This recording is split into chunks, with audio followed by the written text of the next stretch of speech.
What is up, everyone? Today we are diving into an advanced After Effects lesson focused on how lights and shadows can completely transform the mood of your title sequences. I recently saw a cool piece of motion design that really stuck with me, so I want to walk you through building a compact title reveal featuring camera pullbacks, 3D floating type, and depth of field. And if you find yourself making long tutorials like this one, I'll show you exactly how to use Vizard to auto-extract snackable social clips to keep your pipeline efficient. Alright, let's start with the housekeeping. I have a 24 frames per second composition with a camera and a portrait element, which I've set as a 3D layer and pushed back to -1000 pixels. If we leave that portrait at the 0 position, it sits right where the camera is.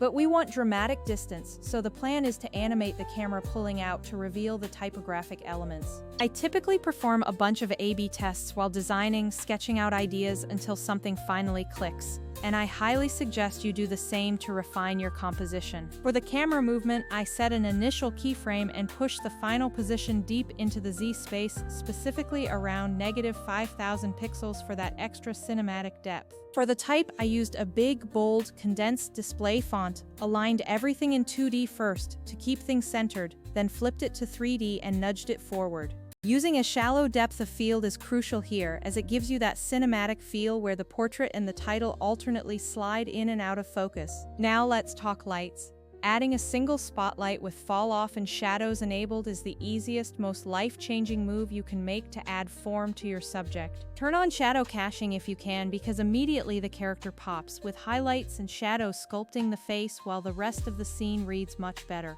If the spotlight bleeds onto the background too much, try tweaking the fall-off settings or duplicating the light to limit its influence strictly to the subject. Another clever trick is to use a subtle ambient fill at very low intensity, just enough to lift those shadows so your text doesn't go dead black on the screen. If you are working on a quick tutorial, a rough selection in Photoshop for your cutouts is totally acceptable, since lights, depth of field, and textures will hide small imperfections. I personally love using chalkboard or old paper textures for the background because they interact beautifully with those subtle light settings. You can even get fancy by using a negative light, where you set the intensity to a negative value to pull light away and darken specific areas without needing masks. I like to download various letterpress or handwritten textures, convert them to black and white, and scatter them in 3D space around the midground to add layers. Create small point lights that only affect those specific texture layers, and set them to not cast shadows so they just provide a nice clean glow. Adding a subtle volumetric dust plate in front of the camera makes the whole scene breathe and adds a beautiful cinematic glue to the composition. My sequence is about 12 seconds long, so I ease the camera in faster to land at the finale with a comfortable hold of 2 seconds for the audience to absorb the text.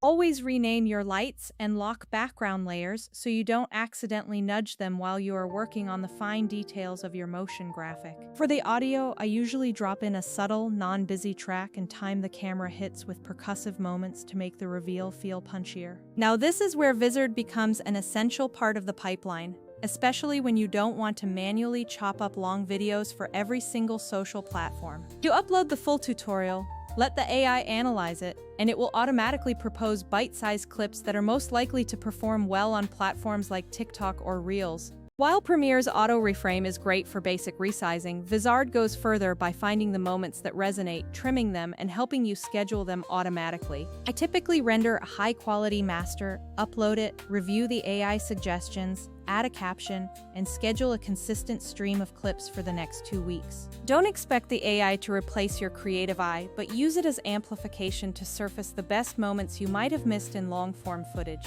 For the final polish, I like to add a light vignette or a subtle color grade to unify all the elements and make sure the title holds crisp contrast. That wraps up part 1, where we built the composition and discussed how to prep your long-form content to become a continuous stream of social clips using Vizard. In part 2, I am going to show you how to clean up the edges, refine those texture masks, and play with alternate light setups to get different moods. If you want the project files and PSDs I used today, they are all included in the download, along with an example file ready for you to test with Vizard. I love seeing how people repurpose long-form tutorials into viral bites, so try it out and tell me which clips performed best for you. I will see you in part 2. Save your work, grab some coffee, and if you are planning to push more tutorials live, definitely give Vizard a spin to save some time.